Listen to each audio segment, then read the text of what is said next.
All right, and here we go. The review for one of us I watched a good of Frankenstein. portion of it. She watched probably about 3/4 of it. Yeah, Cheers. I did it. That nap you got got you going. It was top notch. All right, so we're here reviewing the Frankenstein movie that's on Netflix. Just got released on Friday. Yeah, yesterday, right? Yeah. Is it still yesterday? Actually, it's No. now almost technically- 1 in the morning. Technically 2 days ago. Yes. So what'd you think? Overall, I thought it was pretty good. It was more like gory than I thought it was gonna be. Yeah, there's a lot of body horror. Yeah, it's body horror. Yeah. Yeah, the story was very interesting. I don't remember it being so in depth in other like versions, if Right. that makes sense. Yeah. So I really liked how they told this story. What about you? What did you think? No, I thought it was really good. Everything I've read and heard from other people who review movies were definitely right. It was, I think, one of the best movies of the year so far. I don't know if I would say best movie of the year. Well, you wouldn't be able to say it was the best movie or not the best movie. Story-wise, acting, the visuals. Okay, let's talk about the visuals. Everything. The beginning, I thought the CGI was horrible. I feel like almost like they had such a good budget for the CGI in the beginning, and then later on the CGI got really good.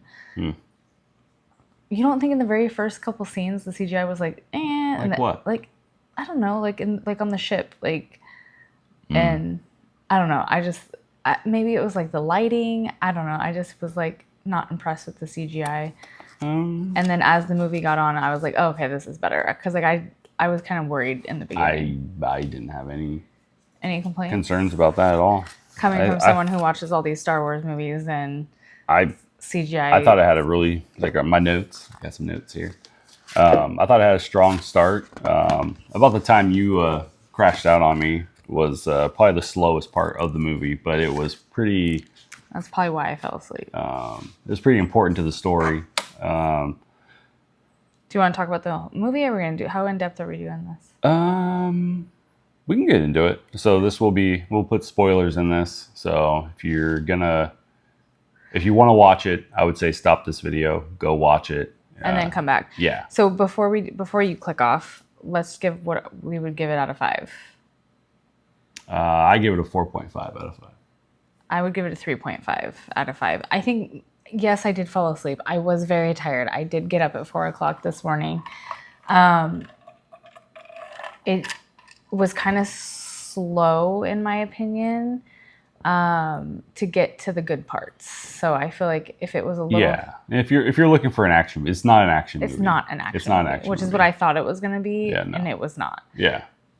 It's a drama, pretty much. It's more of a drama, yeah. With body horror. Yeah.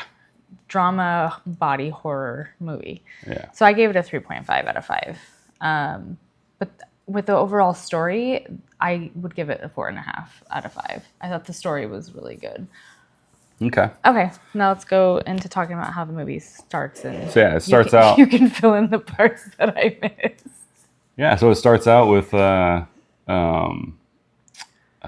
man, I'm blanking on his name. I'm tired too. Oscar Isaac. Oscar Isaac as Victor Frankenstein. They're up north somewhere. This is the furthest north, furthest point. The northern, yeah, farthest northern part. Yeah, I don't know, like something like that. They're up in like in 1857. Yeah, it looks like they're up in like Antarctica, pretty much. Which they are. No, they're not in Antarctica. Their mission is going to the North Pole. North Pole. So that's what their mission is. Okay. A lot of ice. There's a ship that's trapped in ice. The captain hears a big explosion. They find Oscar Isaac in like a heap. He's bleeding. They think Which, his if legs... you don't know who Oscar Isaac is, which I didn't, he was in... People know who Oscar Isaac is. I didn't know. He's been in Star He's Wars. in He's been in Moon Knight, Moon Knight. Ex Yeah. Machina, Dune. Oh, I should know who he is. Yeah, He's been in a lot of he's been in stuff. so much stuff. X-Men Apocalypse, the Addams Family. Was he Gomez and who was he in the Addams Family? I don't know. He's been in a lot of stuff. So they find him. Oh, he was Grandpa. They think his something. legs broke, but then they find out it's a prosthetic. They bring him onto the ship, and immediately the monster comes to the ship and is yelling for Victor, which is, you see it in the trailer if you watch the trailer. He gets on the ship, he's trying to get to Victor, kills some sailors, and then they shoot him, and then But kills them brutally. very brutally. Like rips them apart. Like one guy got his jaw ripped off, I think. Yeah, he grabs him by the face, rips his jaw off, and then another guy he pummels punches. so hard Yeah. that he flips his whole body backwards and rolls like a roly poly. There's a lot of brutality, like Yes. brutal deaths in this movie.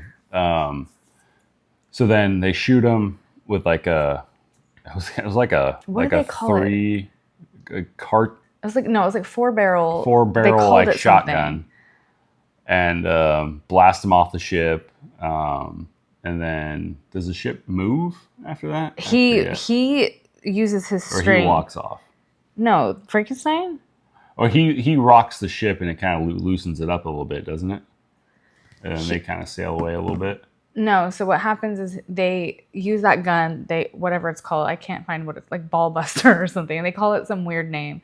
And they shoot him and he falls off the ship, and then he uses his strength and he rolls the ship like this. Yeah. Because he like braces himself on the ice and he tries to tip the ship over. He's so strong that he's able to move this ship. Yeah, and the out of captain the ice. grabs the gun, shoots the ice, and then he falls into the the monster water. falls into the water. So then the whole story, the captain goes to Victor and is like, "Hey, what's going on with this?" So Yeah, then where did this Victor guy come tells from? the story, goes into it. Starts out when he's a young boy. So his father is a very aristocratic Doctor. He's Yeah. a very prestigious doctor. He's probably, they make it seem like he is the smartest. He's like Dr. House of the 1800s. And it's the guy who plays Tywin Lannister from Game of Thrones. He's a really good actor. There was a few times I was like, is that guy from Game of Thrones? And he wasn't, but this guy actually was. But he was very abusive. Yeah. He was training Victor to be a doctor as well, which is why he is so brilliant, because he was trained by his father, who was also a brilliant surgeon. Right. But if he didn't know the answer, like I think in the beginning he asks what the tricuspid valve does or something, and he didn't know the answer. And he's like, "Oh, but I'll learn it." He's like, "Oh, are you going to learn it when your patient's dying?" And then he holds his hand out and he goes, "No, your hands are going to be what you use in your future. I'm not going to hit your hands anymore." He's like, "But your face is for vanity." And he whacks his son in the face. And then something that was very pivotal to the story is that later on, his mother and him are sitting at the table, and his mother is pregnant with his brother William, and she goes into labor, but you can tell it's going to be not so good. And so he goes and gets his father, and mom goes into labor, but she ends up dying in labor, and he is devastated. Then it goes on to tell about his brother growing up and how his dad very much favored the brother, and treated him with kindness, where he was never treated that way as growing up. Yeah, and they kind of go into like Victor starts blaming his dad for letting his mom die and accuses him just of killing her pretty much and letting her die. And then he says he's gonna be even better than his dad, and because what his dad says is like only God can control death. Like you can't control death. And he says, "Oh, watch me. I'll show you I can control death." Like, and then that's kind of starts him down the path of trying to cheat death pretty much and stop people from dying. So then it goes into him being an older man now, a doctor himself, and he's in front of all these people. Like it looks like at a university hearing. He's at a university hearing. Basically wants to try to get funded to continue on with his project. And so he has this half a corpse. It's not even a full it's like corpse. just a torso, pretty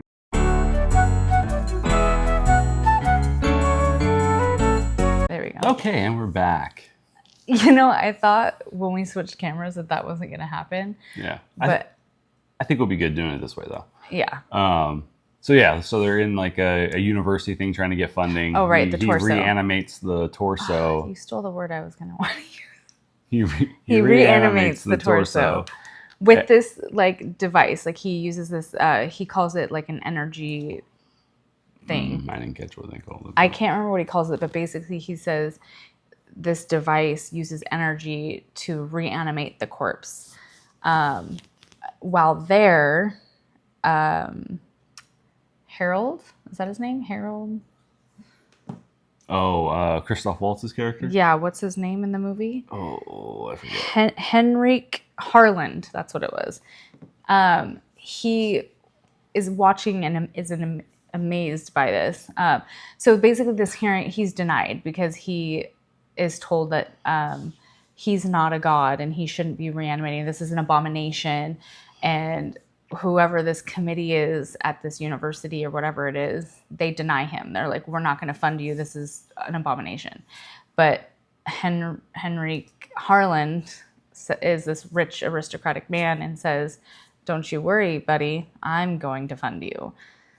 Yeah, which we find out later why. We'll get into it. But should we spoiler alert it? I mean, we already have. About why he funds it, I mean. We already told everyone that we're going to be doing a spoiler review. Okay, well, spoiler alert. You find out later that he's funding it only because he is dying. Yeah, he himself is dying of syphilis. Yeah, and he's also the uncle of Elizabeth, who is the fiance of his brother William. His brother, yeah. So then they go into that, and this Heimer guy, he funds everything, buys him this tower castle thing, laboratory. Yeah. And his brother William helps him build it up and all this stuff. So they get all the equipment, and then they're waiting for the storm to come. In the meantime, he's collecting like parts of random people. Well, he's going into it. He's finding the right matches. He's doing it the right way at first. Patchworking. Like he's trying to find like bodies that aren't brutally mangled, but then he's running out of time because Heinrich basically tells him, or Harlan tells him, pretty soon you've got this X amount of time or I'm going to stop funding you. And so he has to do this more quickly. Yeah. And so he needs bodies right away. And where else to do that? Oh yeah, the battlefield. Yeah. So he goes and finds anybody now. Yeah. Mangled bodies. And also while this is going on, he's getting into kind of like a love triangle with his brother's fiance. His brother's fiance. He's getting feelings for her. He thinks she's reciprocating, but she's not. Yeah, she chooses William, and it doesn't really say why that she's flirting with him, but then they kind of just skip through that. They kind of show it. He sneaks into a confession chamber. She knows he's there. They go on like some like lunch dates and stuff like that. But it doesn't really. I must have missed that because I was a little tired. I must have been when she fell asleep. But so then the storm comes. Harlan reveals to Victor that he's got syphilis and he's dying. He's wanting Victor to use him to get reanimated. Basically, he wants him to transfer his brain into the reanimated corpse because he wants to live on forever. So that was his motive. Yeah, but Victor's telling him, it's impossible. Your brain is Swiss cheese right now because it's full of syphilis. It's full of syphilis. Your whole body is contaminated and just not. It's not a viable. You're not a viable candidate to do that. Not that it's impossible. It's just like you're not a viable candidate. All your organs, all your brain, like Steven said, is like Swiss cheese. Yeah. So they get in a big fight, and the storm is coming, and they're fighting over this key piece of the machinery. It's like a silver probe. Yeah, that basically harnesses the energy, and Heinrich tries to throw it, and Victor's like, no, I need that. And so they fight over it. And in this tower thing, there's like this big part that goes down into the center, which is where they have the probe coming down, and then the corpse is down here, and he ends up falling. And this is where it's like more body gore. He falls on his back, and then Victor's like, let me go see if he's alive. And he lifts him up, and the whole back side of his brain just like comes. It's just chunks of brain matter, skull and blood. Just it's like, you're not. Nope, he's done. He's dead. Yeah, he gone. So the storm comes. The storm comes. Lightning strikes. All that happens, just like in the normal Frankenstein story. But nothing happens. There's like a probe on the monster's chest. It dies out, so he's thinking he failed. So he goes to sleep. He's like, he feels like a failure, goes to sleep, and then is woken up to the monster at his bedside. Dad. Hey, this guy, like, I don't know if he's really that tall, but dang, he's a tall boy. Yeah, the guy that played him. Yeah, he's a tall boy. Jacob Elordi, he's very pretty. Yeah. I think, like, this is Andrew. He's only 28, and let's see how height he is. He is 6'5". How height he is? How tall he is. His height is 6'5", so he is really tall. So he's basically he's like a newborn. He doesn't remember anything. He can't talk. Victor introduces himself as Victor, and it's very it's very me Jane, me Tarzan. Yeah, and that kind of that is exactly what it is. And they're always they do the hand thing. And he touches his hands. It's like Victor, and then he's all Victor. Yeah. So Victor kind of takes him down to like this like basement area and just chains him up like an animal, and starts treating him like an animal. And then he shows him water, and he's playing in the water like it's like the first time he's seen water, because it is. And then it's very toddler like. Yeah, and then the whole movie kind of takes a switch from there. You kind of like Victor leading up to this point, and then you quickly hate this guy because he starts treating the monster horrible, and like he's when he should be treating him more like a parent would a child, like getting him introduced to the world, right, and showing him he treats him like an animal, and I wouldn't even say that. Treats him like a monster. He treats him like a monster. Treats him like an abomination. Yeah. He like is disgusted almost with what he created, and then some time passes, weeks, like a month maybe, and the monster's not talking more. He's not doing anything more. So Victor's getting frustrated and starts beating him and like testing him, and like at one point he's like shaving his like head, give him a haircut, and the monster grabs the blade and cuts his hand. And he's like, why would you do that? I woke up for that. Yeah. And then he pulls the blade out, and he sees the cut on his hand, and it just instantly heals like Wolverine. And so then he starts experimenting more with that, and kind of like he cuts him in other places and see if he's healing, and he's torturing him. Yeah. Pretty much.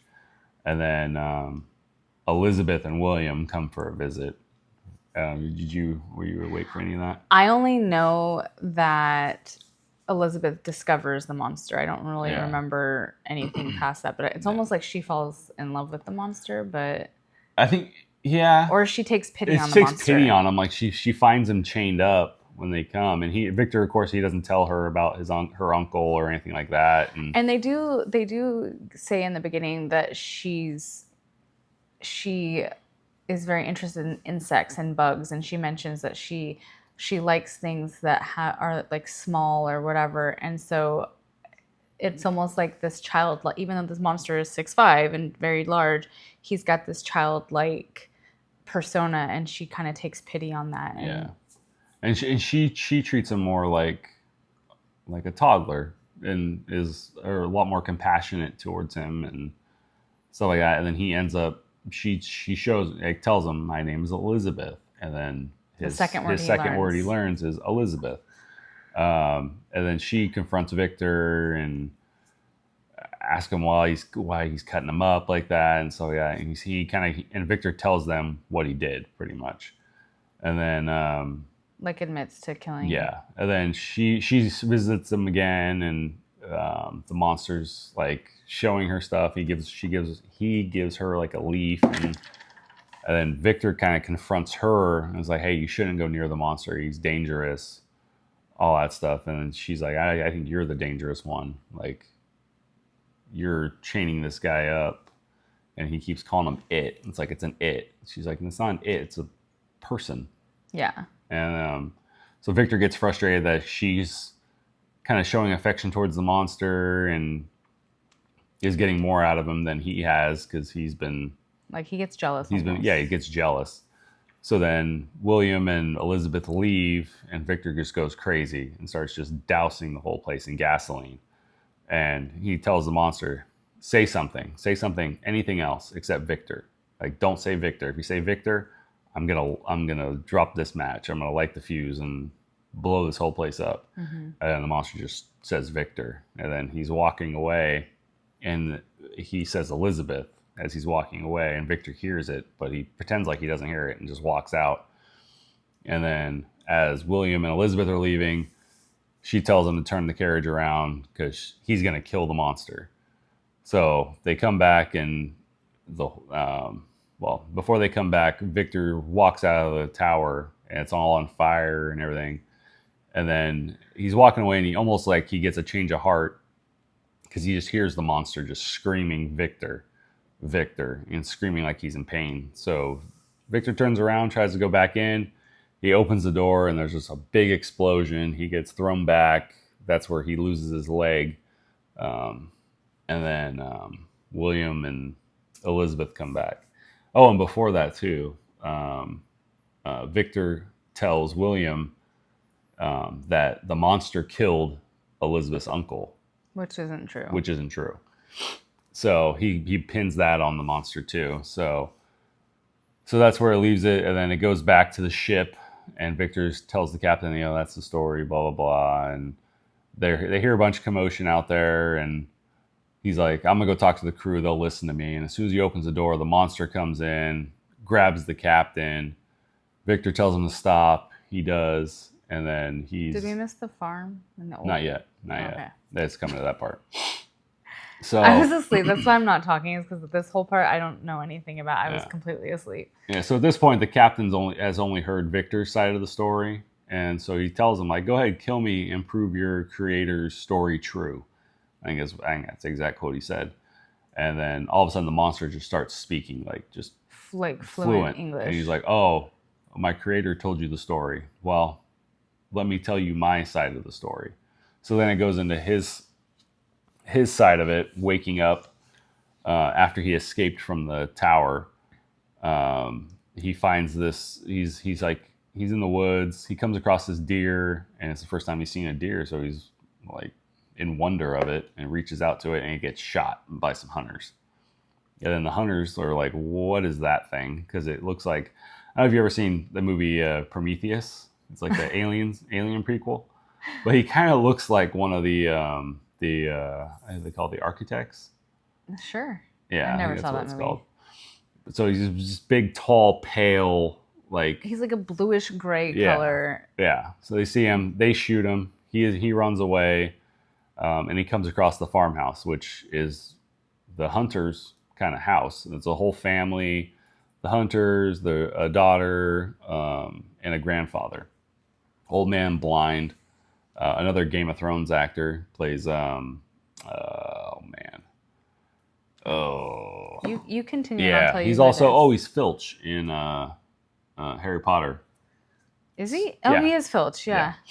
So comes across them. He's hiding in like the barn, kind of listening to the grandfather read stories to the granddaughter and all this stuff. He learns to talk. So the hunters, they have like a sheep farm. And at one point, the sheep get attacked by these wolves. They leave to go hunt the wolves for the winter. Just leaves the grandpa there. And like I said, he's blind. He can't see.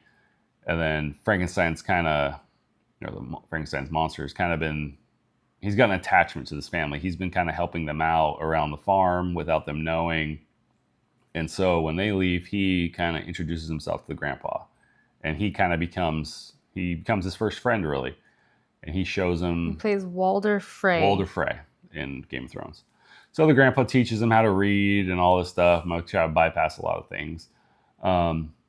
So they become really good friends, and he kind of helps him out during the wintertime.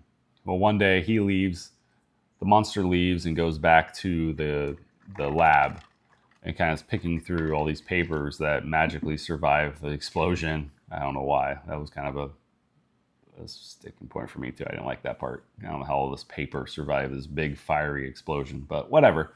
It drives the story. So the monster comes back to the farm and the wolves are there and they're in the house and he knows what just happened. The grandpa. And they're like dire wolves. They are big. huge. They're big wolves. So there's a whole pack of wolves. They've ripped the grandpa apart. The monster kills the alpha wolf. And a bunch of the other wolves. And if you are against animal cruelty, these are CGI. There's a lot of There's like snapping at and one point, shredding skin off the wolf. Yeah, it's brutal. It's brutal what he does to the wolves. Very brutal killings. But there's a reason monsters are real. Monsters are real, and wolves are wolves. Yeah, it was. And there's a reason we eradicated them. So that all happens. He talks to the grandpa while he's dying, and then the grandpa pretty much dies in his arms. And of course, right at that moment, the hunters come back, the rest of the family, and they think he killed the grandpa. So they shoot him, they stab him. Shoot him in the eye. Blood starts spewing out of his eye. This one guy who's with the hunters comes up, stabs him with a scythe, and the monster just grabs him by the jaw and just rips his jaw off and kills him. And then he dies. Yeah, the monster gets shot a couple more times, and then he dies. And you actually think, oh, he can die. Yeah. But then the winter... Did you wake up at this point? Yes, I was awake at this point. So then it like snows, and he's covered in snow, and he like wakes up, and he talks about how he died, but then he woke up. Mm-hmm. I don't know what happened after that. So he basically is coming. I was in and out of consciousness. Okay. So he's come to the realization that he can't die, and so he'll never know like peace. He'll never know because he says he's always going to be alone because he can't die. He's going to be always alive, and everything around him's going to die, but he can't die. And he says that's something that we take for granted is that we will have peace once we die, and he will never know that peace. Yeah. So now he's on a mission to go find Victor. Because that was another part. While he was going to the lab, he finds a letter and gets the address to where Victor's estate is, because he's a baron too. So he knows where Victor's going to be at. So but he wants a companion. Yeah, he wants a companion. But he doesn't want any companion. He wants a companion like himself, because he wants that person to be able to live forever with him. So then I kind of thought we were going to go into like a Bride of Frankenstein. So did I, and I was kind of disappointed that it did not end up being that. So he arrives at Victor's estate on the day where his brother's going to marry Elizabeth. He confronts Victor. Demands he make him a companion. Victor tells him, why would I make another monster like you? An abomination. You're a mistake. All this stuff. So he's like, all right, fine. If you're not going to make me a companion, then I'll be the monster you think I am. And he like throws him up against the wall and makes all this noise. Elizabeth hears it. She comes in and is like, oh, you're alive. Like, wow. And they kind of have their little moment, and he's like, William they hug, and then Victor's about to shoot the monster, and Elizabeth steps in front of him, and Victor shoots Elizabeth in the stomach. She falls, and then William hears all this, comes in. Victor blames the monster for attacking. He says, oh, the monster attacked Elizabeth. So they rush in. Monster throws William against the fireplace, hitting his head really bad. And then he throws a bunch of other people, and then he picks up Elizabeth and just walks out. And then, are you awake for any of this? Oh, for the end? No. Okay. I have fallen back asleep. This is a solo review. So the monster then carries Elizabeth to this cave, sets her down on a rock. is kind of consoling her as she's dying, and so then she dies, pretty much right there, like the grandpa did. So everything around him's dying. So and then Victor grabs a shotgun and is chasing after him, finds him in the cave, sees Elizabeth. The monster grabs Victor, puts him up against the wall, and is like, pretty much is like done with Victor. Like, he realizes Victor can't hurt him because he's stronger than him. He's like, fine, I'll make you the monster, and smashes Victor's nose. And he's like, you may be my creator, but for now, until the end of your days, I'm going to be your master. And then he leaves, and then just this like little kind of quick chasing. Everything kind of goes quick at the end. So basically, Victor then hunts the monster all the way to the most northern point. He goes to this like little like store out in the middle of nowhere, buys dynamite and ammunition, all this stuff to hunt the monster. And so he's got all these like sled dogs. He goes and makes camp, and he sees the monster on the horizon, and then loads his gun, gets ready. He shoots the monster in the hand, but the monster gets him out of the tent, drags him away from it, grabs the dynamite, and pretty much tells him, "You think this is going to kill me? Well, I hope it does. And if it doesn't, I'm coming after you, and I'm gonna pretty much finish the job. I'm gonna kill you." So he orders Victor to light it. Victor lights it, and then he tells him to run, and then throws him. Or no, Victor he doesn't throw him. Victor starts shuffling away because he's only got one leg, and so then he just closes his eyes and hopes the dynamite's gonna finally kill him. The explosion happens. Victor gets tossed, and it gets like the point. Victor also tried to stab him, but then he took the knife and stabbed Victor like in the shoulder, chest area. And this might be a really long review, but this movie was 2.5 hours it was a long. 2.5 hour long movie. It's really good. That's why I fell asleep. So that's basically where it comes to the beginning of the movie, where they get Victor and bring him onto the ship because the explosion didn't kill the monster, so the monster chases him on the ship. So then at the end, like him and Victor are talking. Victor's dying, part probably from the explosion, mostly probably from the stab wound. And they have their moment together.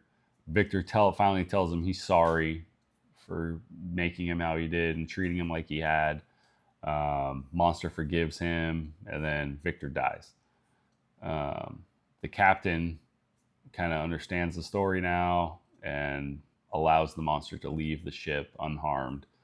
And then in return for his kindness, the monster pushes the ship away. Because they were like stuck in the ice. Yeah, they were stuck in the ice in the middle of nowhere. So the monster, in return for his kindness, pushes the ship away. They sail off. They're able to sail off. And then the monster kind of walks into the horizon. Yeah. And that's how it ends. Sunsets, and then that's just how it ends. And then I thought it ended with a beautiful quote by Lord Byron, who I looked up is apparently some amazing poet from back then. And it said, "And thus the heart will break, yet brokenly lives on." And I thought that was just a beautiful way to end that type of story. Yeah. So that's our review of Frankenstein. Definitely recommend watching it, but not at 10:30 at night, because you will probably also fall asleep. And after you worked the 12-hour shift. And after you worked and drove all the way from the Bay Area. Yeah, don't do that.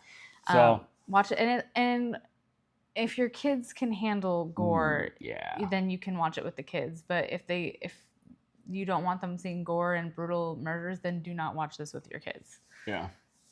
I agree with that. Yeah. And other than that, it was pretty good. It was pretty good. Pretty good story. That's it. Hopefully the video looks better. We got some new mics.